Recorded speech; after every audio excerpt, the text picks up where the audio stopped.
Hello guys, welcome to my channel. आज आपण ढोकळ्याची recipe बघूया. त्याच्यासाठी घ्यायचं बेसनमध्ये टाकायची हळदी, मीठ आणि साखर.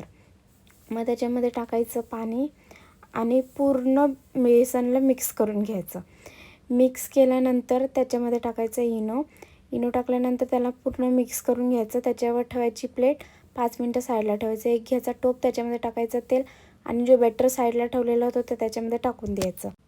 मग गॅसवर ठेवायची कढई, कढईवर स्टँडवर तो बॅटर ठेवलेलं होतं साईडला तो पूर्ण ठेवून द्यायचं. मग त्याच्यावरती ठेवायची प्लेट आणि 20 मिनटं ठेवायचं गॅसवरती आणि मग चेक करायचं की ते चमच्याला लागतं की नाही.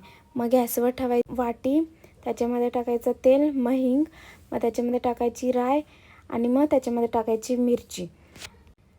मग नंतर त्याच्यामध्ये टाकायचं पाणी, मीठ आणि मग साखर आणि सर्व मिक्स करून घ्यायचं. मिक्स केल्यानंतर ढोकळा आहे ते काढून घ्यायचं. मग त्याला कट करून घ्यायचं. मग स्क्वेअर शेपमध्ये कट करू शकतात आणि जो पूर्ण तडका बनवलेला होता तो त्याच्यामध्ये टाकायचा. मग झाली ढोकळ्याची रेसिपी.